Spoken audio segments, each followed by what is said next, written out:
This is the Relevant Podcast.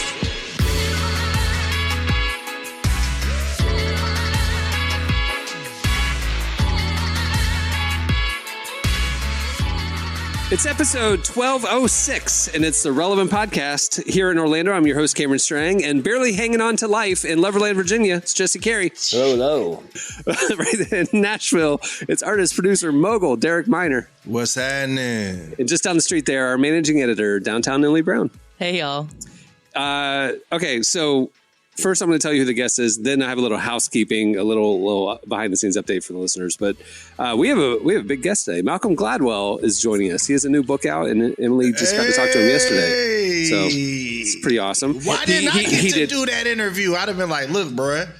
First off, I didn't know you were such a big fan. I need to know your hair care routine. That's the first thing I would ask him. He did the New York Times, CNN, and the Relevant Podcast. So Emily, I was privileged enough to be able to speak to Emily briefly before the interview, and we kind of strategized some talking points. So, Emily, tell me, because I know we talked about a lot of angles that you guys could go. People are going to hear it, but what was your impression of Mr. Gladwell? Yeah, I disregarded all the talking points you gave me, actually. Wisely. No, I'm just kidding. They were actually very helpful. No, he was really great. He's so smart. And so there's some people I've gotten to talk to that they're really, really smart. And I'm like, I feel like I have to be as smart as you, but I'm like, I do not know as much as you. It was just really cool to talk with him. I would say in the last 3 years, out of the 150 interviews you've done, you have called me before maybe 2 or 3 of them, just to like, you were nervous and like, I want to make sure that I got all my ducks in a row. Let me talk this through with you and stuff. Yeah. And I was like, you know what? I'm out of my league with him. Call Jesse. So you called Jesse. Yeah. Well, because it's so, like with him, it's like there's so many people who want to talk. I mean, everyone on this podcast wants to talk to him. So he's a very sought after person. So the fact that I get to talk to him, it's like, let me make the most of this time and make sure this conversation's good. But no, I mean, it was a great conversation he had. Okay, tease it. What are we going to hear in a few minutes?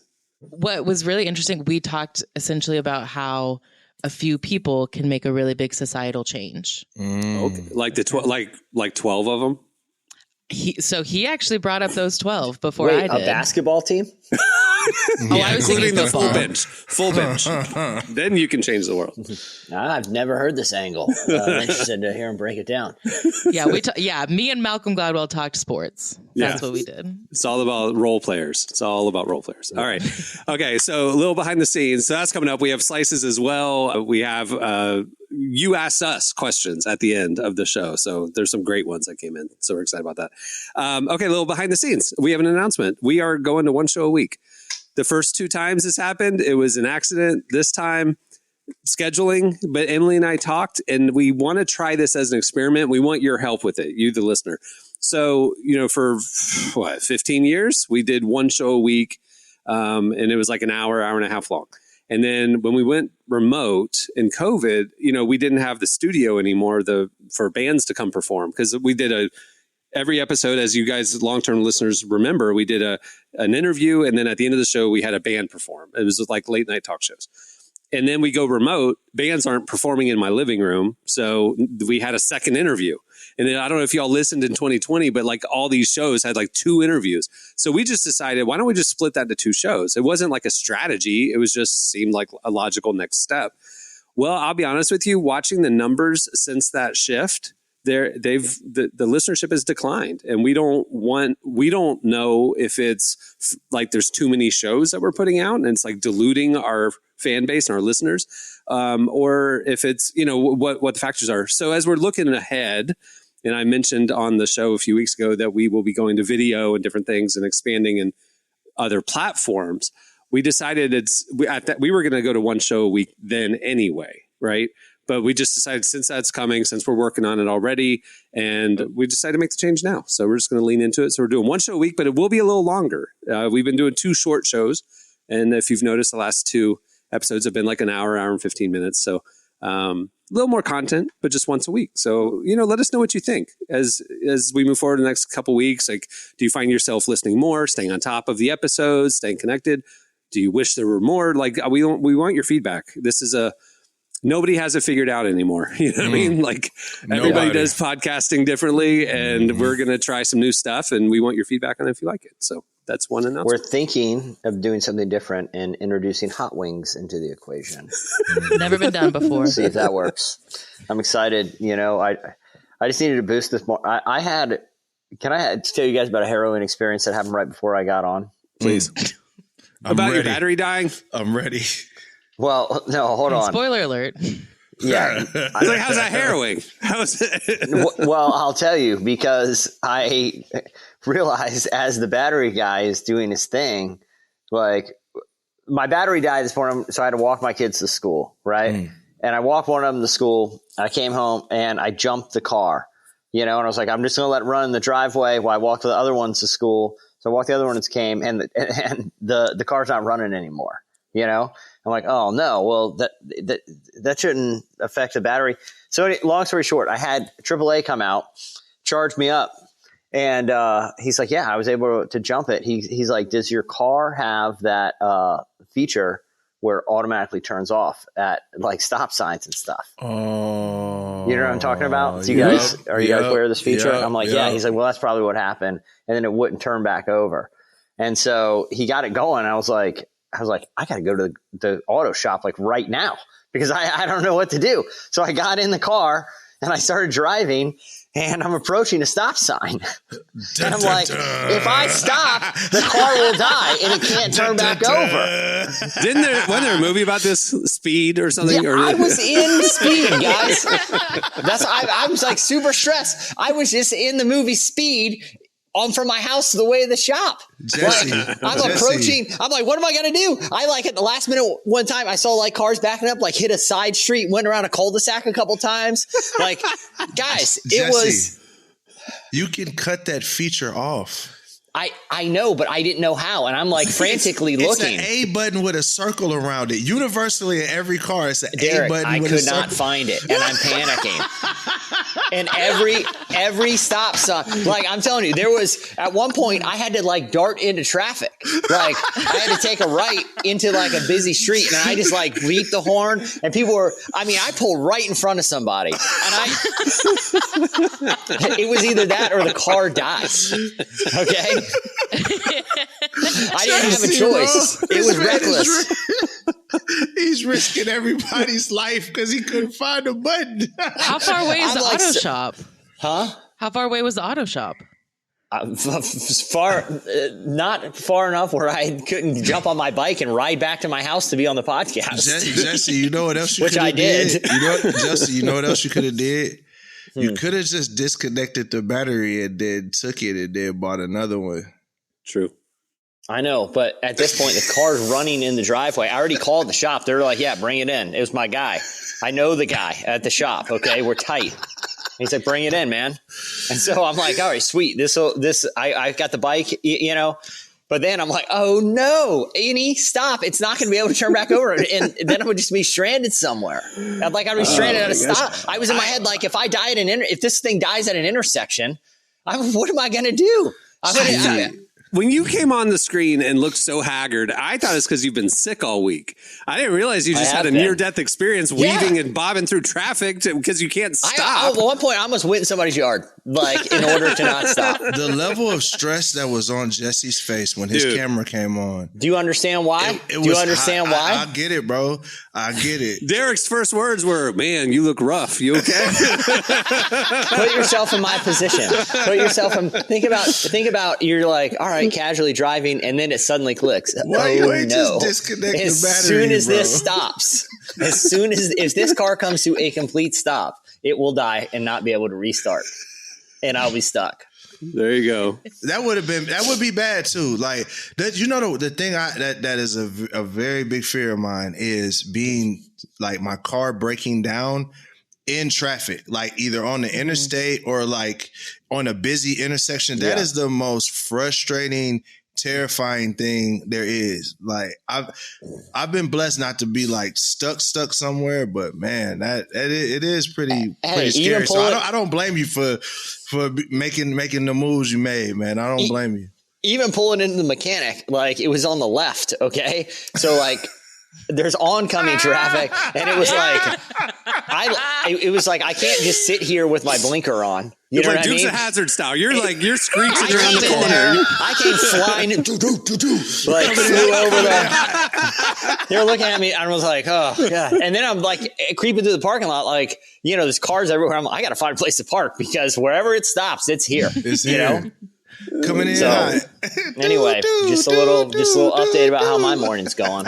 I will say that I was telling them while we were waiting for you that I had a interesting interaction with a AAA battery guy last week. Not as harrowing as yours. He was just trying to. He was a pushy salesman. He was a pushy salesman trying to make me pay $300 for a battery, and I had to stand my ground and say I'm going to O'Reilly's, even though I only said that because I called my dad on the guy's way over and was like, what do I tell him if he tries to make me buy? Emily literally ended the story with, I stood my ground and defied him because I sized him up. I could take him.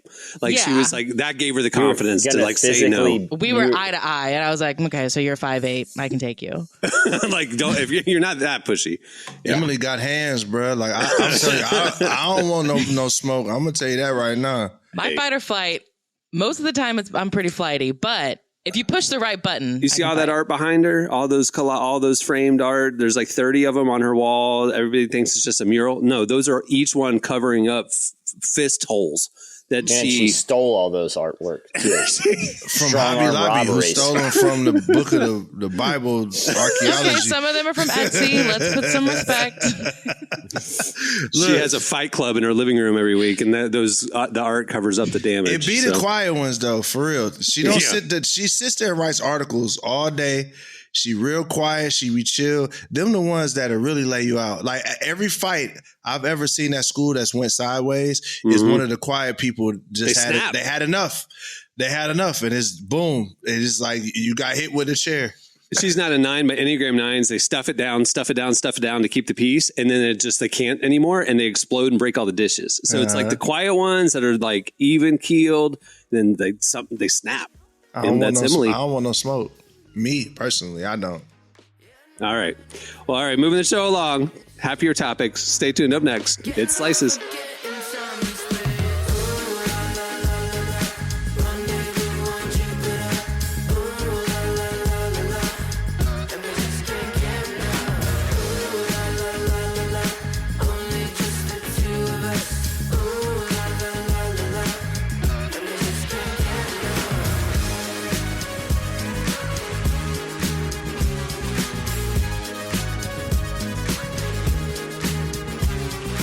You're listening to Almost Monday. The song is Jupiter.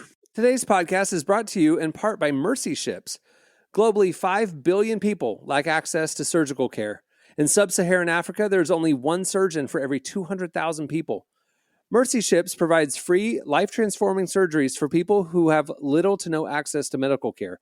They help the blind see, straighten twisted limbs, remove deadly tumors, treat cleft conditions, and so much more. With state-of-the-art hospital ships, they provide safe surgery to children and adults living with treatable conditions, and it's completely free of charge. They do all this work with an all-volunteer crew of professionals who donate their time and talents. Surgeons, stewards, nurses, engineers, and more make the world a better place. Your donation today provides free, safe surgeries to people in desperate need of help. All gifts are matched, so please donate today at mercyships.org/relevant. Today's podcast is brought to you in part by Tim Tebow's book, Look Again. Have you ever wondered what would change if you truly believed you were infinitely valuable to God? In his New York Times bestselling book, Look Again, Tim Tebow reveals the powerful truth that when we learn to see the image of God in every person, including those we struggle to love, everything changes. Tebow shares incredible stories from his work with people the world often overlooks, and it will challenge you to stand up to the lies, rediscover the worth that everyone has, and impact the world for good. Find Look Again by Tim Tebow, available now wherever books are sold. Okay, it's time for Slices. All right, what do you have, Jesse? All right, well, this is great news, and I feel like, whoever the collection of bipartisan lawmakers who, champion this with the FTC have been listening to the pod, because this is something straight out of the common sense playbook. Okay. You guys know, I have the idea for a political party called the Common Sense Party. And we don't take one. Not affiliated with commonsense.org, but No. Okay. We want nothing to do with them because they care you don't about do petitions and surveys. Yeah, gotcha. No. We That's don't too take much. any guff either. The Common Right. Sense Party is a no guff party. Okay. We don't need lobbyists. Our ideas are so good. We don't need outside funding. Okay. We just take care of reasonable problems like reasonable people. Okay. And I'm with you. the FTC has rolled out a new plan called Click to Cancel, which will require businesses. So, for example, gyms, subscription services, whether that's like an app or, your cable or even like online retailers that you can make ending and canceling any subscription very easy and just ultimately with one click. So if you guys have ever tried to like cancel your cable or cancel, You're required to call in. They do the sales pitch. yeah, Dude, it's very uncomfortable. I'll be honest with you. This is embarrassing, but 5 years ago, I moved to a different part of town and I still pay for a gym on that side of town that I haven't been to in 5 years. And I have called to cancel. I've tried to cancel online. You have to go in. I'm just never over there. And then I forget about it for 29 days. And then I see the charge and I get mad at myself. It's been 5 years. This law will change my bank account. I'm so excited about this to be able to cancel gyms online with one click. Heck yeah. Let's go. It could also dramatically change the bank account. A short errand. You could just ride over there. Hey, you're speaking to a lazy person. It's like 25 minutes away. I don't ever go over there. Cameron. By Why the do way, I have to go in? Why do I have the to go new in? requirements will not go in place I don't in need the 6 guilt. months. They're going to look at my shape and be like, dude, you really want to cancel? Are you sure about this? I don't need the shame that's going to happen. So Whenever I have to cancel a subscription and they make me call, I probably shouldn't admit this, but I always tell them that I lost my job and I'm having to reassess my finances. Yo! So you lie? So forget the 10 commandments. Who cares? Yeah, and then I pray and apologize to God later. But like, That's how it works. I always I had to one time, years ago, I used to do HelloFresh and then I canceled it and they were like trying to give me all these deals, sell me on it. And it came to mind. I was like, What are you talking- I'm sorry, I HelloFresh, you lost my actually- job. I have to reassess finances. HelloFresh, you can actually go online and just cancel online. Well, 'Cause this was years ago. This was years ago. Yeah. I mean, that's how why I do you need feel help, the need yes. to fabricate a personal Because they kept pushing and they were like, what if we give you this? They're being a good salesman. And I was like, I don't want to do this anymore. Mind you, I was sitting at my desk job when But I was I'm with saying you this. though. They have a script that if you say this is how you counter it. If they say Yeah. this is how you counter it. The only one they can't counter is death and unemployment. You know what I Yeah. mean? Like, It was like I knew they wouldn't have like a just jump to comeback the end of for the it. script with that one. I'm with you. I don't condone lying, but I get the theory. You know what y'all need? Y'all need practice because listen, I think mine works. no, you need practice, and I'm gonna tell you how you can get your reps up. Okay. So when me and my wife first got married, we was very, very broke. We didn't have any money, but we wanted to travel and we wanted to go on vacations. So every year we took a timeshare yes, pitch. I'm glad you brought this And up. I'm like, if you could tell them no, you could tell anybody no. So I'm just like, Emily, just instead of going to Italy like you normally go and all that, just start going to timeshare pitches. And you start doing that, and then you'll just get so used to telling no. I could tell anybody no. Only person I can't tell no is God. Like, that's the only person I can't tell no. But those timeshare pitches are brutal. Emily can tell no to God because he said, don't lie. And she said, no, I'm going to. No, we're moving on from that. No, that's the thing. I do tell them no. Like I call them and say, hey, I want to cancel. Like it's them going through the script, and it's like I'm gonna say no 50 let's just jump to million the end times. of the script. This is me saving us both time. Of Right. there's literally nothing you're gonna say or offer me to get me to stay. But the problem is it's still based on a lie. Like it's still sure, whatever. But what I'm saying is, why do The opinions of Emily Brown do not reflect Relevant Media Group, Relevant Magazine, or any of the other cast members. because Emily, if you just go in and say, listen, I'm canceling. I don't want to be upsold. Just end it, and then just hang up. I've literally said, there's nothing you're going to offer me to keep me on here. And they're like, well, what if we do this? And I think that's what prompted me to be like, I lost my job. look, I did the timeshare thing too, Derek, and it involves a breakfast first, and you have to eat breakfast with the salesperson first, and you sit there and have a meal with them, and the whole conversation over the meal was like, look, man, we can do this whole song and dance, but we ain't buying. And he's like, all right, and we ate the breakfast. And I'll tell you, we had to go back to his office, see the whole, he knew the whole time, and he was still pushing hard. And he's like, now that you've seen it all, and we're like, no. And he's like, he brings in a closer. Derek, you get the closers brought in on you? Oh, yeah, I got the closer. And he's like, I heard you guys said over breakfast you weren't interested. He's like, I hear that all the time, and I got a lot of happy customers. I'm telling you, it's layers, and it's like a video game, okay? Because they'll bring in the final. He's like, you know what? I don't usually do this. I'm going to bring in our boss, and we'll see what we can do here. And then they bring. It's like the final boss of like a video, like a level of a video game. If you can make it through that, Emily, I think you should do it. I think you should go do it. You wasted 3 people's time, like because they wasted their time because I told them up front. I ain't buying nothing. And I told them why, because I don't want it. That's it.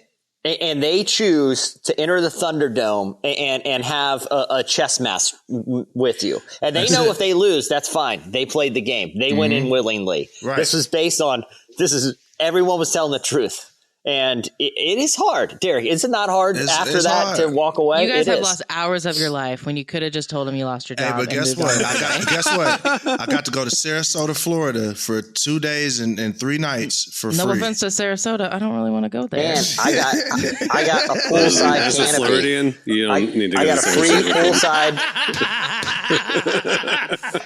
I got a free day in a poolside canopy. Okay, that was like $200 for like an hour. I got like a $200 value. Totally worth it. You guys free have breakfast. got to start dreaming bigger. First and a free breakfast. I'm bougie now. I'm with just my boy saying, Sal. I'm saying this is broke Derek. Derek's not broke no more. Derek's bougie. But I'm saying I'm trying to help you.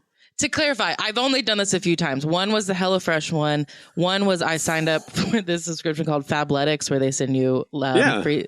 You get 2 free leggings when you sign up. The celebrity lady, Kate what's Hudson, her name? yes, Kate Hudson. And I got the $25 leggings, and then called to cancel. And but if you're gonna lie, at least make it a better one than you lost your job, because they can still push. It's a pretty good one because it works. I just had 4 fingers on one hand amputated, and I can't open the package. If you must know, that feels too far. If you must know why, see if they try to upsell you then. No one. Everyone's like, oh yeah, okay, yeah. Let's get the paperwork started. Yeah, Hello Fresh is like, hey, look, I'm on a GMO diet now. I'll just eat GMOs. Like only GMOs. I'll just only eat GMOs. Like only just MSG, nothing else. Jesse, FTC approved this change? Oh, I mean, this is happening, or is proposed? This is happening now. How long does it take to kick in? When can I cancel this gym membership? Okay, 6 months. All right, so I got 6 more months of gym membership. Or membership. a short errand, or a quick phone call that you lost your job. Or that I died. I can just call him like, this is his brother. He's dead now. Stop charging him. So some people can stop living in sin by lying. Yeah, the FTC is keeping me honest. Thank you, Hey government. guys, can the FTC work on the spam text messages and calls next? You get those? I don't get any anymore, except from the Harris campaign. But dang, Kamala is out here bugging daily. Tim Walz is desperate. His daily texts and emails, man. I'm like, I'm just curious. Like, I don't respond to any of them, but I haven't canceled it or hit unsubscribe because I'm just curious their strategy. It's a lot. Yeah, so anyway, that's the only one I get. I got in a long political debate by texting back one of those one day. You did not. No, I did. I promise Jesse, you. You did not. I promise. He wouldn't lie. He's not me. I'm not. So I was getting one. It was like, hey, would you take this survey about what, and it was like, it had like a question that it was asking. It was a loaded question. And I was like, dude, this question is so ridiculously biased. I know no one's reading this, but you're wrong for even framing it like this. Like, wow. And I texted you told it back. The bot off. Wow. Well, a real human texted back. and was like, why do you think it's biased? And I was like, well, blah, blah, blah. And they're like, well, that's not biased. We're trying to demonstrate. And I was like, well, you're not. You're doing the opposite. And it was a long, and then it got into actual policies with some rando. And it went on for like 2 days. I need to see them. I need to see the texts. I got to find it. It happened I want last. to post them, dog. I need to see them. Dude, it went on forever. It was like 2 days. 2 days. 2 days? At some point, I can't remember. I can't remember if it was me or him that were like, "All right, we just have to be done." Like this is going to go. I'm going to find it, but it was from a while back. But I will. That's really funny. All right, 6 months more, and then one click, cancel, whatever. I love it. Yeah. And I can stop lying in 6 months. You'll stop lying in 6 months. All right, what do you have, Derek? So, for those of you that don't know, Cameron knows this a little bit. I pretty much been on a social media, like I've been deleting the apps pretty much every month for like weeks at a time. I'll usually check my messages from my desktop, or I'll download the app, post what I need to post, and then delete it so that I'm not doom scrolling, because I feel like every 4 years, especially during the political season, everything gets really toxic and really useless. So I'm like, you know what? I don't want to be ingesting things. And turns out that my instincts are correct, because study comes out that says if you watch 260 or more TikTok videos, which you can pretty much do that in 3 minutes, then you're going to develop addictive behaviors. Mm-hmm. The findings link excessive use to a serious mental issue, including impaired memory, loss of analytical skills, diminished empathy, and heightened anxiety. Information comes from 14 different state attorney generals, and they're saying TikTok pretty much is promoting they're promoting only a certain type of person. So it's like the really quote unquote attractive by whatever standards they're doing that, and then they're also promoting. So this is based on that lawsuit, 14 states suing TikTok. Mm-hmm. This is the stuff that came out. Yes, that one's crazy to me. So when I heard 260 videos, because we posted this a few days ago, 260 videos to get addicted, I was like, who watches 260 videos? And then Emily, didn't you do the math that that's an average of 35 minutes? Yeah. That's it. If you're on TikTok for 35 minutes, it literally flips the switch in your brain toward addiction. Boom. Mm-hmm. Wow. That's crazy. Yeah. Because we've all been on TikTok for 35 minutes laying in bed at night or something, you know. But two, this other algorithm thing where they proved with internal documents from TikTok that unattractive people were bad for the For You page. Wow. And like TikTok got less engagement. So they built the algorithm to look for conventionally attractive people and fill the For You page with conventionally attractive people. And if you're an ugly person, your content will be squashed by the algorithm. That's crazy. That's crazy. That's crazy. By whatever standard they feel is beautiful and ugly. Yeah. You know what The I'm saying? scientific, conventional, attractive, symmetrical, whatever. But Isn't that nuts? here's the question, though, and I'm not defending that, but just hear me out. You don't want a bunch of uggos in your feed? Is that what you're saying? I'm saying is that demonstrate something about how evil TikTok is, or is it our problem? Because if people who are not deemed conventionally attractive were getting more engagement, they would be at the top of the algorithm. Right. Is it demonstrating a problem with humanity, or because the algorithm is just serving up the ones that get the most engagement? We're the ones clicking on the conventionally attractive people to boost them in the algorithm. Well, this study is saying the opposite. It's saying that the algorithm is hunting for people that are traditionally attractive and then boosting their content. Even with low engagement. With low engagement. So the idea is, which we know that social media companies can do this. They can heat up accounts and they can squash accounts. It's not the same across the board for every person that creates an account. Some accounts get heated up, some get squashed. So this is saying that their algorithm is heating up accounts with people that hit a certain metric as far as attractiveness, which is crazy because think about this. An algorithm is reading your face and saying, uggo, nope. And then it's reading your face. Yeah, it's reading your face and it's saying, oh, this person's attractive. Let's throw them on the For You page. and they're not doing anything of any value. The person that's maybe not traditionally attractive could be giving you the cure for cancer and online, and it's like, nah, not getting that. But then you got somebody doing the doggone floss that looks pretty, and then they just put them on the For You page. That's interesting. I see, because I was going to say, like, I'm not really surprised by this, though, because advertising, right? I mean, models are conventionally attractive, and that's what advertisers know sells products, gets your attention, and looks appealing. So this is no different than that, but you're right. TikTok isn't advertising. TikTok is content. So this scientist talking about a cure for cancer who's kind of ugly, that's going to get squashed, or informing people about the election or whatever if they're not pretty people. That's crazy. Yeah. That content is being affected by attractiveness, not just advertising. I think the real solution is we just need more attractive scientists. That's it. That's it. Hey, I think they should all go through plastic surgery. Let's get it. Real quick. Less models, more scientists. I found the thread. It was from last election cycle. And it came with, it had this image, right? Vote to empower parents in education. And that's a sensitive issue. I have a lot of family in education. And this was what I was sent. Okay.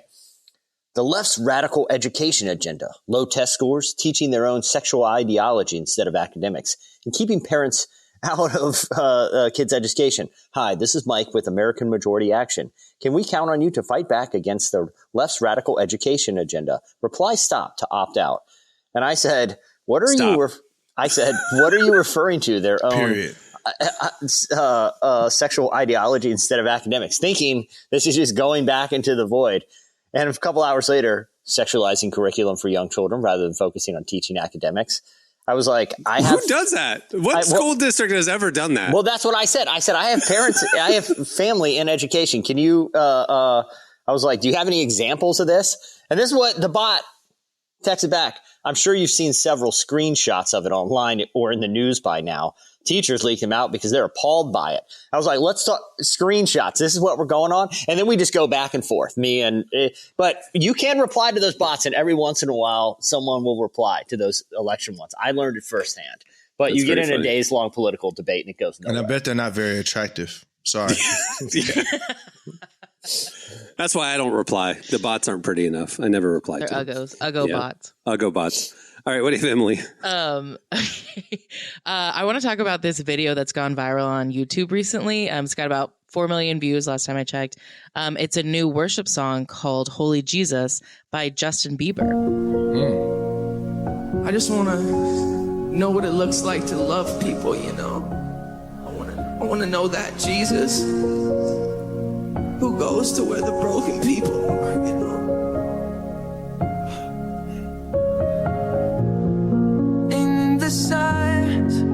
You're the voice I hear,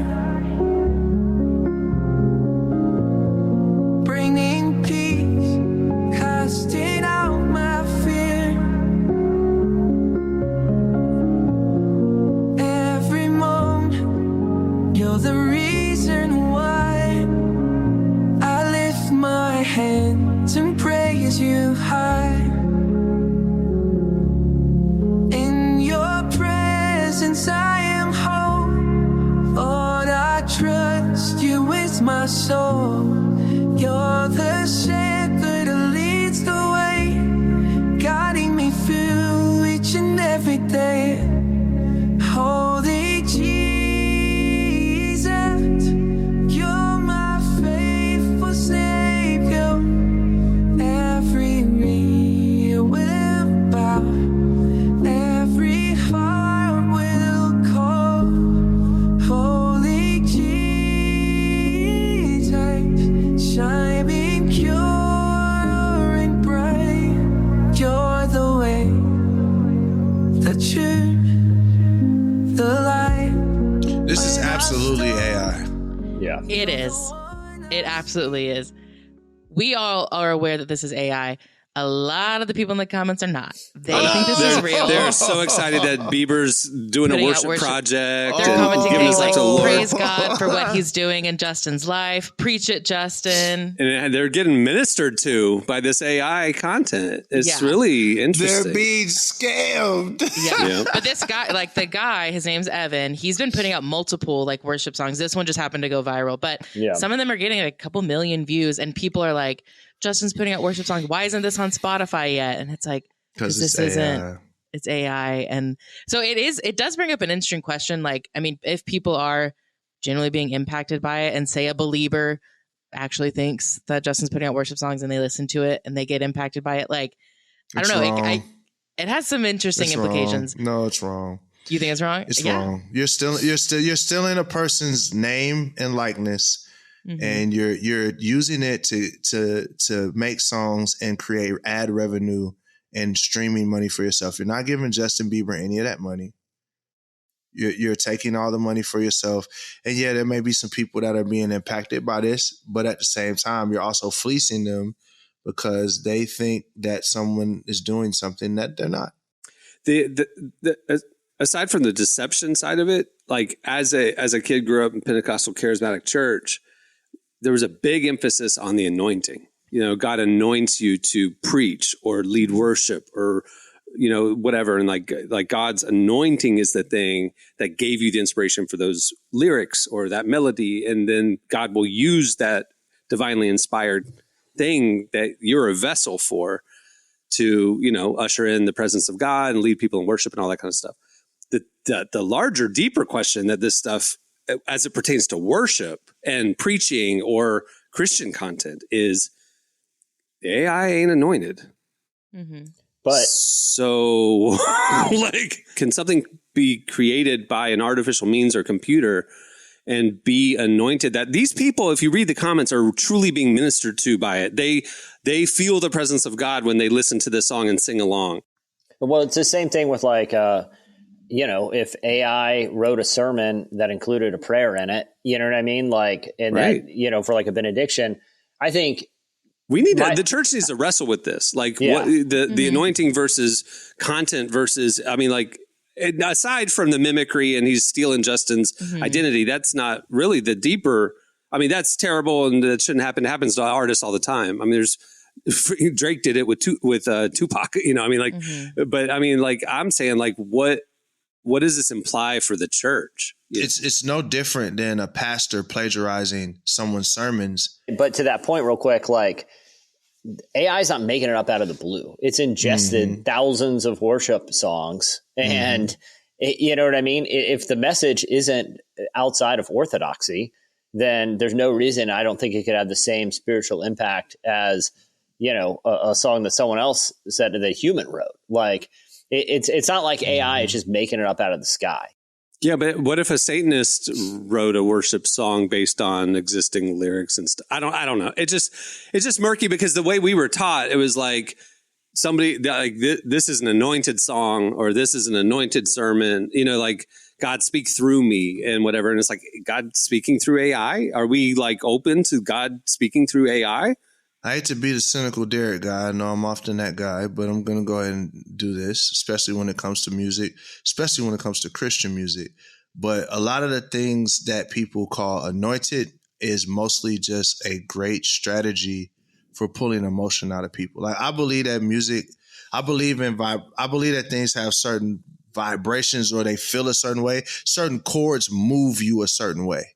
And there's a reason why most of the worship songs have the same chord progressions and have the same containers for how the lyrics are created is because they can make you emotional, right? And then it's on the person that's penning the lyrics to do the detail work of, you know, making sure that the message hits home. But a lot of these worship songs, I hate to be that guy, but they're no different than this is going to be bad. They're no different than a machine, a factory line. Like a lot of these writers, they're doing the same thing over and over and over and over again.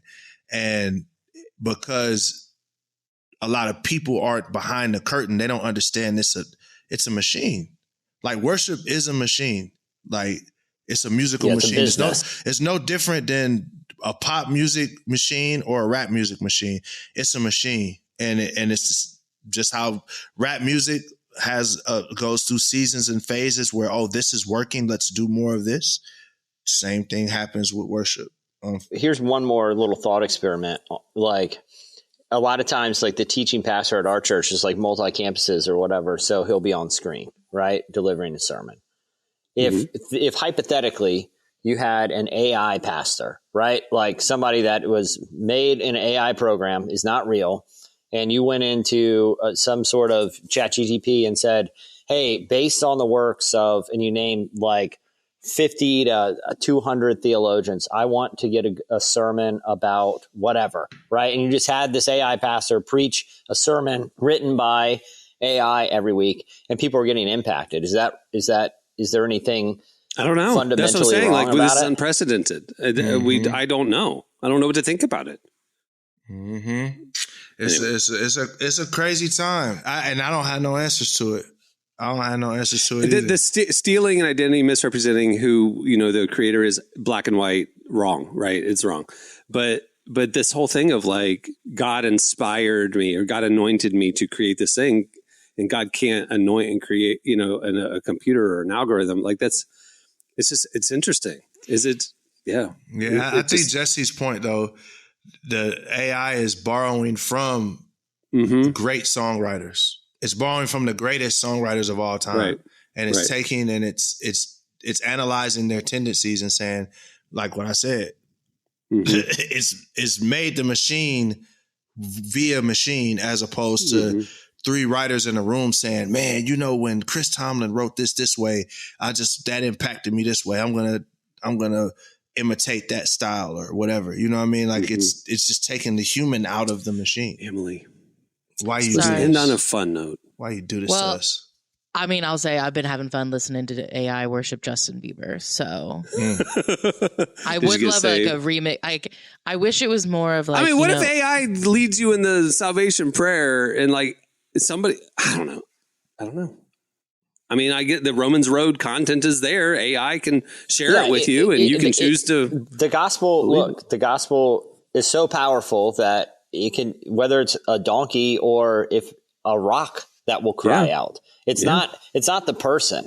You're right. It's not the machine. You're right. It's the power of the gospel. The gospel is anointed, right? Like it is so powerful that, like I said, if the Bible was written today, instead of the rocks crying out, because that was Israel, there's a lot of rocks laying around. It would be if AI's crying out, if AI's leading in worship, if you won't praise him, AI will praise him. Yeah, that's the same thing, right? Yeah, well, except I think not to split hairs, but I think in that case, it's talking about all of creation cries out. Right. You know what I mean? Yeah. Like the rock. All of the algorithms cry out. Yeah, but again, I think too. To remember, I just think about the scripture where Paul, his disciples came to him and said, somebody is teaching the gospel out of vain or teaching it out of like nefarious reasons. And he said, as long as the gospel's being preached, I don't care. You know what I'm saying? So about the content, not the messenger kind of. Yeah, and I think that it's just, we're seeing God can use anything to motivate and move people. Like being a person that's been in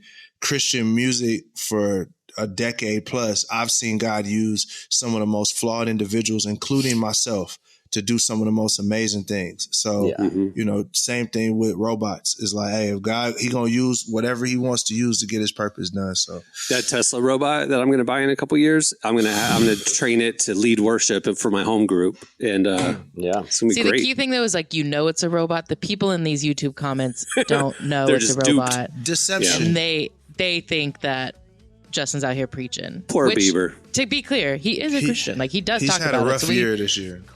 He has had a rough year, but we don't need to make up worship songs. He's got plenty of other songs.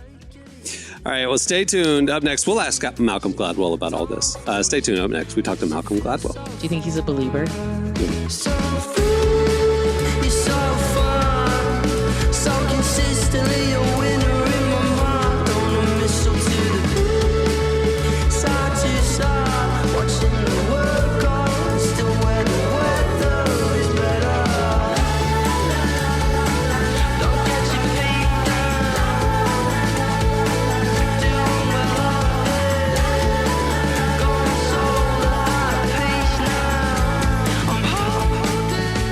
You're listening to Rum Jungle. The song is Weather's Better.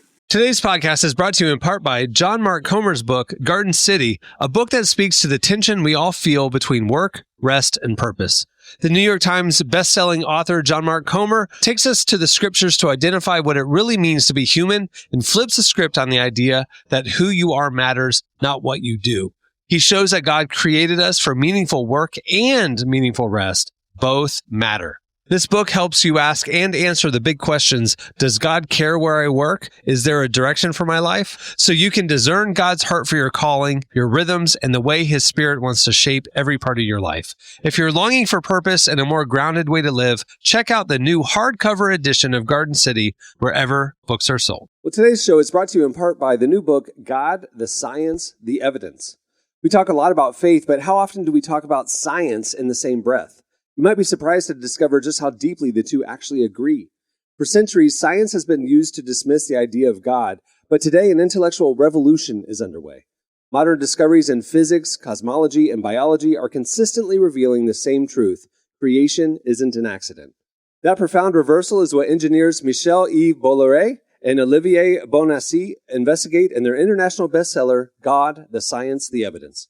This book is a rigorous, evidence-based critique of materialism, inviting you to explore over a dozen scientific, philosophical, and historical domains. It shows that what was once seemed impossible, that science could point to a creator, is now supported by a vast and convergent body of evidence. With over 400,000 copies sold in Europe, this book is sparking a global debate. It's thoughtful, fascinating, and a powerful reminder that reason itself affirms the existence of God. Learn more and find out where you can purchase your copy today by visiting godthesciencetheevidence.com. Today's podcast is brought to you in part by Erwin McManus's book, The Barbarian Way. Some books don't just inspire you, they confront you. The Barbarian Way, now celebrating its 20th anniversary, is one of those books. If you felt the pull of God towards something deeper and wilder than the safe, predictable version of faith that we settle for, McManus reminds us that following Jesus was never meant to be tame. It's meant to awaken courage, passion, and purpose God placed inside us. He draws from the wild stories of Abel, Noah, Moses, Rahab, and others to remind us that following God wasn't meant to be tame. Safe faith isn't working. Step into the story God is writing for you. Choose passion, choose boldness, choose the Barbarian Way. Available now wherever books are sold. Well, today our guest is none other than Malcolm Gladwell. He's the host of the Revisionist History podcast and the author of books like The Tipping Point and David and Goliath. And he was the subject of a cover story in Relevance print edition, I think in late 2019.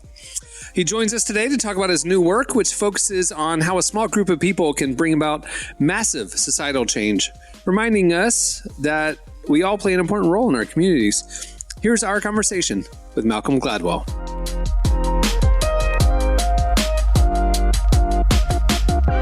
You speak a lot about the idea of pro-social contagion. Can you unpack what that idea is for our listeners? Just that behavior in an enormous number of areas is contagious, that we pick up our direction on what we deem appropriate by looking at those around us. And those kinds of contagions feed on themselves. You know, there's a kind of, the more people you see doing something, the more likely you are to pick up that behavior from them. And yeah, that works for positive change all the time.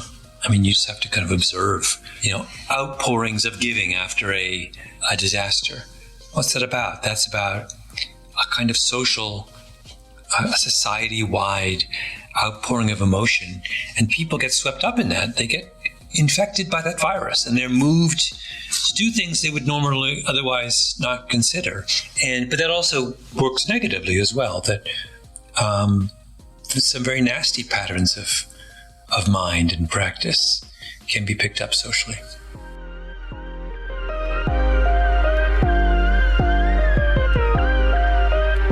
Through your research, what have you learned about the capacity one person has to make massive changes? Well, it's the idea, the important idea is this idea of radical asymmetry, that the patterns of spread of any kind of infectious agent are driven by a small number of people. And the key thing about the small number of people who are at the core of any epidemic is they are not typical. they differ in certain key ways. So, I have a chapter in the book on COVID and talk about how now looking back, we realize the COVID virus was spread by only a very small number of people who, for reasons we don't entirely understand, emitted hundreds, if not thousands of times more viral particles than the rest of us. In other words, if you have a group of 100 people, all of whom are infected with COVID, probably only 3 or 4 of them were really doing any kind of major transmitting of the virus. I mean, it explains the puzzle. I don't know if you remember back this, but so many cases of people in a family, for example, where one member of a family would get COVID and the rest would not, which doesn't make any sense. How is that? How can you sleep next to someone in a bed and not get COVID from them, right? How can you not give your kids COVID if you're picking them up and playing with them? But that happened all the time. And that's because most of us did not transmit the virus to somebody else. That the transmission was done by a very, very small group of people who, like I said, had some kind of physiological difference that meant that they emitted way, way, way more virus particles than the norm. That pattern is true of almost all epidemics. It's a small core that drives them. I mean, to use this is a relevant podcast, let's use Jesus and the disciples. I mean, it's not an army of people. It's not 500 missionaries going out across, biblical Palestine and the surroundings preaching the word. It's a small number of hand-picked people, right? Self-selected people who somehow are capable of reaching and moving a vast majority of others. That's the model. So the key is understanding, well, who are those people?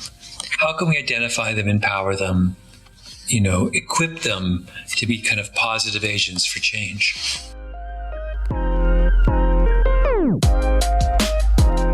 Thinking of our audience, like you mentioned, what are some qualities we should look for in people that we should be rallying around? Well, some of the answer is kind of obvious that, what are we drawn to when we're drawn to others? We're drawn to authenticity. We're drawn to trustworthiness. We're drawn to charisma. Let's be clear. If I put 100 successful preachers in a room, they're going to be different from the rest of us, right? They're going to be people of real kind of warmth and charisma and that kind of power. But there's some kind of, and also I think energy. Energy is a big one. I've always been struck when I have met people, whether they're inside the faith or outside of it, who've had the ability to move others. A lot of it is just, they have a kind of dynamism and energy that there's more hours in the day. There's more, they're not flagging. That's hugely important. They're, in a certain sense, they're like athletes. They have a kind of physical capacity that allows them to keep going when the rest of us want to quit. But I don't know if it's possible, though, to precisely identify what that is. It's one of the kind of enduring mysteries of humanity. But there are these. In my first book, The Tipping Point, I talked about the law of the few. And that's really what I'm still kind of marveling over, which is just how much power lies in the hands of a very small number of people.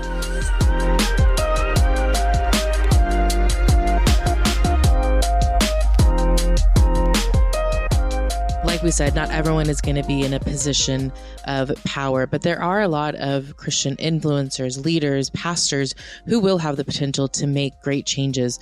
What should they keep in mind to make sure they're moving the church and their community in the right direction? Well, I think people need to understand the kind of, first of all, just the kind of power they have been given, right? I mean, that means that they have to be held to a higher standard. If I'm someone who can say crazy things and no one will listen to me, that's, I should not be held accountable in the same way as someone who says crazy things but has the personal power to make those crazy things go far and wide. You know, with that kind of, you know, God-given set of traits comes a heavy responsibility. And I think sometimes we kind of glory in the uniqueness of those gifts and don't spend enough time talking about the responsibility that comes with them. A good analogy would be, in the chapter on COVID, I talk about how there's a small majority of people who, when we talk about a respiratory virus like COVID, who are, for whatever reason, are emitting 1,000 times more virus than anybody else. Think about what that means. Suppose I were to identify that you and I were both that kind of person. For whatever reason, when there's an airborne virus, a respiratory virus, we're super spreaders. If another COVID came along and we knew that we were like that, and we had that characteristic, we have a responsibility to conduct ourselves in a different way than everybody else, right? If you're infected with COVID, you should not be getting on a plane. You really could infect the whole plane. And people did. I mean, plane is not a bad example, but these kinds of super spreaders, they did it. In most cases, they didn't realize they were super spreaders. But I imagine by the time the next pandemic rolls around, we will be able to identify those people who play this very peculiar role. They need to think long and hard about their own behavior. I don't mean that in a kind of threatening or menacing way, but that's just what it means to be a human being, that you must take into account the effect you have on others if you want to live your life in a kind of moral and honorable way. And if you or I if we knew we had that trait, that changes the way we behave next time around.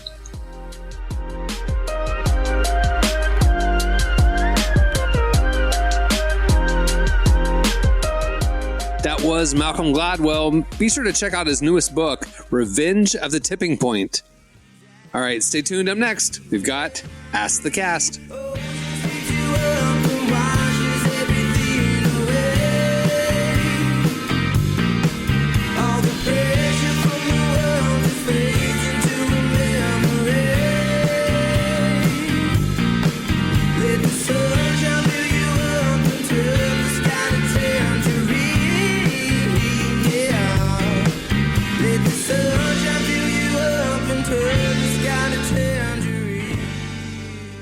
Well, today's podcast is brought to you in part by the new book, Confessions of a Christian Alcoholic. Author Jonathan Seidel knows firsthand how even believers can get stuck in shame and destructive habits, especially when it comes to one of society's biggest obsessions, alcohol. In Confessions of a Christian Alcoholic, he details his spiral into disordered drinking and shares the 4-step process he eventually used to break free. There's hope for alcoholics who become Christians and for Christians who become alcoholics. Find Confessions of a Christian Alcoholic wherever books are sold. What if you could change a child's life with just $10? Right now, thousands of vulnerable children in East Africa are suffering from jiggers. It's a painful, preventable parasite that burrows into their feet. Soul Hope is the only organization treating it through foot washing, medical care, and durable closed-toed shoes that protect kids long after treatment. $10 may not seem like much in today's world, but when we come together, those small gifts add up to big change. Join the 10 for 10 campaign. $10 protects 10 small toes. Visit soulhope.org/10 to give now. One small gift makes a big difference. Again, that's Soulhope, SOLE, hope.org/TEN. Okay, it is time for Ask the Cast. We asked you last week to send us questions instead of us asking you a feedback question. You guys hit us up on X at Relevant Podcast and posted in our IG stories and stuff, answered the poll. Here's a few of our favorite questions. Some of these are for specific cast members, by the way. You see that? I do. Oh, and by the way, listener, normally I would bring them to the cast, but there's so many good ones. I just threw the document and shared the document, so everybody's just going to grab the ones that they like. So here we go. I'm curious about this one from Tommy G31. If you could switch lives with one cast member for a day, who would it be and why? We all live normal lives. There's no perk. Switching lives. That's to me. That's easy. That's Emily. Yeah. I'm Emily. Yes, you don't got no kids. You don't got no kids. You just up and go to a Taylor Swift concert, spend your money all irresponsibly, $3,000 for a Taylor Swift concert. You go home and your mama's white, but can cook. You know what I'm saying? Like, you know what I'm saying? Your dad's 6'4" and can whoop people. Shoot, I'm swapping with Emily for a day. I'm gonna be single. That's a good call. White girl for one day. That's what we doing. That's easy for me. You just made me feel so good about my life. You do not know. You winning. You come home and nobody peed on your toilet. Except for you. You the only person peed on your toilet. I've never had that problem. Yeah, Emily, if somebody did, run. All the food that was in the refrigerator that when you left, it's the same food when you get Still back. there. It's not gone. Then nobody take a bite out your sandwich and put it back, drink out the juice took the top and drink straight out the bottle. Shoot, man, you got it made. You know, Derek, I was going to say your life I'd switch with, but you're kind of making a case that I should pick someone else here. Don't do it. You're gonna be stepping in preteen pee on the floor like that. You don't want to do that. You don't want this. You don't want this. I like the logic there. Tyler Smith, 22. What's your most useless talent, and how often do you actually use it? My most useless talent is being able to get on a microphone and ramble on for about an hour. And I use it once a week. You use it 1,200 times in your lifetime. Yeah. I can pick up stuff with my toes, Ew. like picking up clothes off the floor and stuff like that. I hate feet. That's so gross. I have like random areas of knowledge. I don't know if that's a talent, but I can recall like things about certain topics, but they're not topics that are of interest of anyone, like random 90s sitcoms. Like we could just sit down and chop it up, but that serves me in no way ever, See, I think I have or that internet rabbit holes or something that doesn't do me any good, I was going to say, I feel like mine's probably general pop culture knowledge about different things. And that only benefits me when I happen to go to like a trivia night with friends. Yeah. So if the podcast were to compete in a reality show, which one would it be and who would win? Survivor. It would definitely be Survivor. And Jesse's going to win without a doubt because Jesse because he's shifty. He's shifty, but he's also committed. Like That's Jesse right. has a level of commitment to certain things that I'm like, there's no way I can do it. And he'll make friends through the whole thing. So then in that final thing where you have to vote for who wins, everybody would vote for Jesse because they all love him. Yeah, it would be Cameron and Jesse in the end. I'm out first. And then it's a popularity contest. Yeah, and of course, I Jesse's actually going to think win. I'm out first because I don't think I get off the boat. I have no desire to go on Survivor. Oh, man. Living Bucket in list. the- I want to get on Survivor. If they do Survivor middle-aged edition one day, I'm Living in the flying. wilderness, having to hunt for my food, bump that. No. Yeah. If I can't order DoorDash, I'm not going. They give you Well, then rice I'm second. rations. I'm second, You can man. just eat rice for 3 weeks. You're No, fine. see y'all. Y'all have fun. I'll vote for Jesse if there's a fan vote or whatever, but I like Hannah's. This was everyone can chime in here. It was asked to me and Cameron, but what is Nicolas Cage's best and worst movie? Now, I've been thinking about this since we started the segment. I looked at it in the doc because she didn't say best and worst performance. She said best and worst movie. Because I do feel like there's some movies where he has an incredible performance, but it's not as good as some of his other movies. sure. Because he does have a pretty impressive catalog. I'll start with the worst is definitely Objectively Left Behind. Like that is barely a movie, Yeah, I mean, Well, he's barely in the movie. You could tell he agreed to film for 2.5 days. Yeah. And he just showed up, didn't know what the movie was, read some lines off a cue card and left. I mean, I it was can awful. thankfully say I've never seen that movie. by We the grace watched of it God. out of morbid curiosity. Jesse, Adam Smith, and me went to the theater, sat on the second row, and cheered throughout it. So No, it you was didn't. great. Yeah. That's such a troll move. I think re-looking at his catalog, just to jog my memory, I think Raising Arizona is probably It's a good one. regarded as his best movie, though I always go, and you guys can say what you want. Or like Adaptation is really good. Some of his recent, he's done a couple, even like The Unbearable Weight of Massive Talent, where he That's my plays. absolute favorite. It is Absolute good. favorite. Like he has some legitimately good movies. He was in obviously Into the Spider-Verse or into the he is one of the alternate universe, like noir Spider-Man or whatever. Oh, that's right. I forgot. Yeah. Which But is a I great still movie. think a movie that if it's on, like if you're flipping through and you can jump in at I know any where you're point. going. Are you buddy. going Con Air or I Face know Con Off? where Air, you're baby. going. Con Air. Yes, That Yes, sir. Dude, Con Air is still like scene Yes, to scene. Ah, I'm telling you, it like I'm stopping to watch it. at any point, Commercials you could and have, all. I don't care if it's commercials and all. you could I be actually don't know if on, I've seen you this could be one. on the transport initially with like Dave Chappelle, great scene. You could have any of like the John Malkovich, great scenes. Great You know what I scenes. mean? They land a plane on the Vegas Boulevard and has like a car chase. You could watch just the end and it's good. Like they it. have so many beats in that movie. I'm Derek, about you're to with go me. watch That- it, and I'm going to watch it right after this. Hey, as a movie, Derek, does Con Air not you? That is not that a banger of a movie. It's a win. It's a win. And The Rock. 1997 was Face Off and Con Air. It's kind of like when Steven Spielberg did Jurassic Park and Schindler's List in the same year in 92.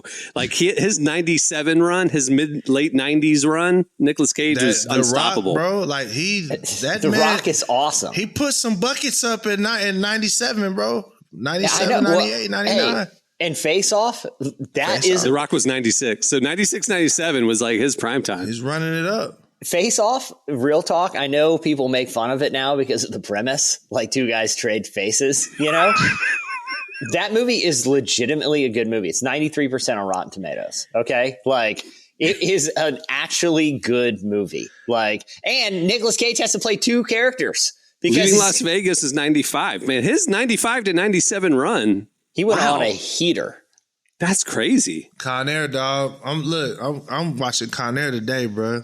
It's a wrap. I'm up. Dude, that Controversial, but I really love him in National Treasure. So Yeah. National That's one of my Treasure's picks. good. Different generation. So Not like Con, you know it's him not for Con Air though. that was my introduction to him because I was like in fourth grade or whatever when it came out. even Matchstick Men. You guys ever see Matchstick Men with Sam Rockwell? That's a really good, like, kind of mystery, interesting movie. I did like him in that Truffle Pig movie that came out like a year or Yeah. two ago. Yeah, Pig. Pig, yeah. Yeah, and he's in this like horror, like weird movie called Mandy, which is. I don't know if you ever see Mandy. I'm not saying I recommend it, but it ends with a chainsaw fight from like a cult leader, like Chainsaw him in the fight? woods with it. They get in a chain. They don't have swords. They have giant chainsaws. Like he's done some cool Exactly. freaking movies. Wasn't he man. in a scary movie that everybody was like, "Yo, his character is Long Legs? Long Long Legs. Legs, Yeah, a serial killer movie. Yeah, Yeah, I that's the thing, man. He's got Nicolas range. Cage. Jesse, I will say that when we did the charity stunt, when you were watching 24 Hours Locked in the Cage, 24 Hours of Nicolas Cage movies Yeah. that the fans voted for, Yeah. subjected you to. I did not plan to join you for the whole time, but I felt so bad for you. I did. Yeah. So, I would say the low point in that run for me, aside from Left Behind, was City of Angels. Do you because it came on Yeah. like in the middle of the night. It was like 3 a.m. We were tired, and it was so sappy and boring and like City of Angels. Yeah, No, it thank was. you. You know which one? While we're on the topic here, that surprised me because I didn't really know a lot about it. Was the movie Knowing, where it actually had like a lot of biblical themes. I don't know the backstory on it. I've always been kind of curious because he's visited by these like angelic beings. At one point, this spacecraft comes that's wheels within wheels, like that Ezekiel describes, and it's about him foretelling like the end of the world. That movie was actually pretty cool. He's in some decent stuff. But for me, The Unbearable Weight of Massive Talent, just it's brilliantly written. It's self-aware. Like he's in on the Nicolas Cage joke, and then like it's self-aware and like it turns from one movie to a completely different movie within the movie. It's insanely smart watch and it. I very, haven't very seen it. enjoyable. It's funny. I love it. Yeah. Anyway, What's one thing you bought on impulse that you absolutely regret? too many to know. I don't remember. Like, honestly, I'm looking around. I'm like, yeah, I don't ever use that. Don't use that. Like It's the air fryer. what? No, I use that all mine the time. every I day. use mine all the time. Do you? Every day. Yeah. Do you? Yeah. For us, it was an air fryer. Only reason we have a new one, but it's a toaster oven now. So now we use It's like 14 different features, but like the original just air fryer that's in like the big black thing with the handle on it. I never used that thing. Dana took me to a nice restaurant for my birthday years ago, like a steakhouse, right? And she was like, let's not even look at the prices. Let's just have it's your birthday, a fun night, right? So we're like, what's a special? And they're like, oh, the tomahawk, We're like, oh, that sounds good, Then they had a drink that they made. Let me just give you a piece of advice. Always look at the prices at a high-end steakhouse because you can get the bill. And it was like, well, we could have gone on vacation for this. Always look at the prices. I have a similar story. Do you want to share how much it was? I'm curious. It was $900. Okay. Oh, Jesse, my heart hurts for you. At least it was the you and your wife. Good? Yeah, I mean, it wasn't worth $900, but it was good. $900. I have a chef friend who was summering in New York, right? And I went up to visit him. He's from Seattle, and he took me on a tour of the best restaurants in the city because chefs hook up chefs, right? He's a nationally known chef, and so we would go to the coolest spots, get reservations that were sold out, whatever, and chefs would then come and greet him and thank him for coming, and then everything was comped. Right. It was an incredible weekend food tour. And then a few months later, Chad, our old producer, and I were invited to go up to New York to meet with YouTube. And we were going to go up there for a couple of days.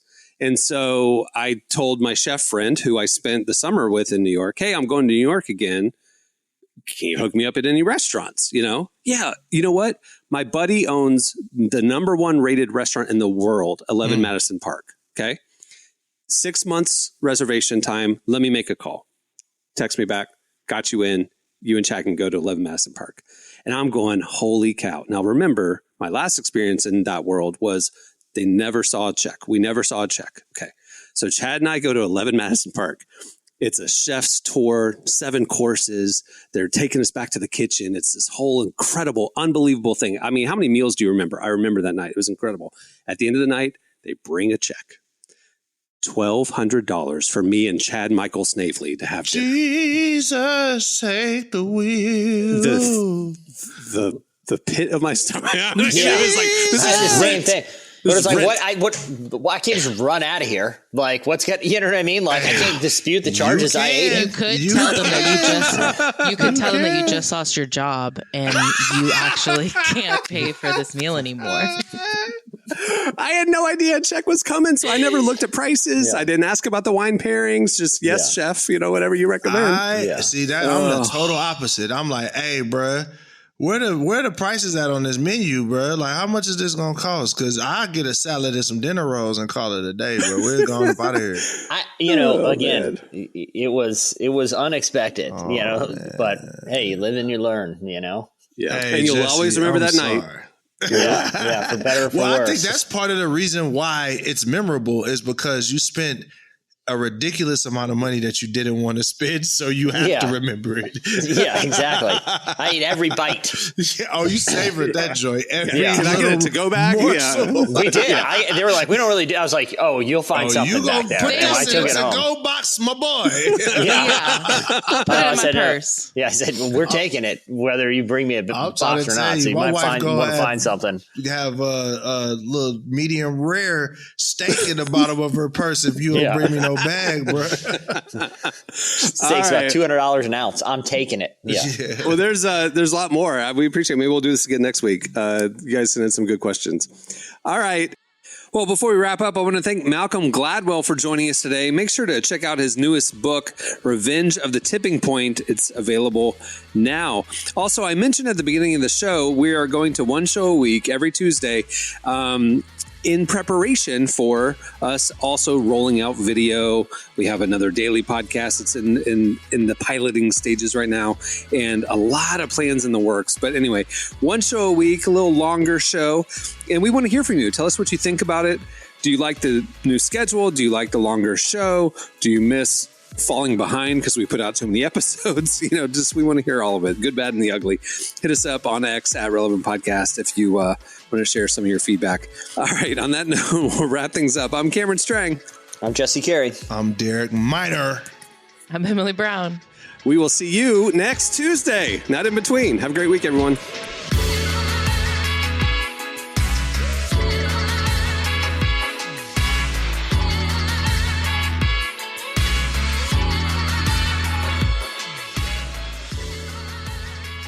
Check out our features, interviews, and news updates every day at relevantmagazine.com. And make sure to follow Relevant on Facebook, Twitter, and Instagram for the latest. For more great podcasts, browse the shows on the Relevant Podcast Network, which you can find at our site. And while you're there, don't miss the all-new era of Relevant Magazine. A new issue releases every other month at relevantmagazine.com.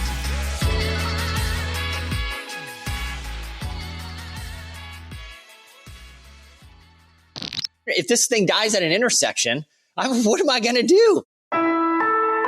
Relevant Podcast Network.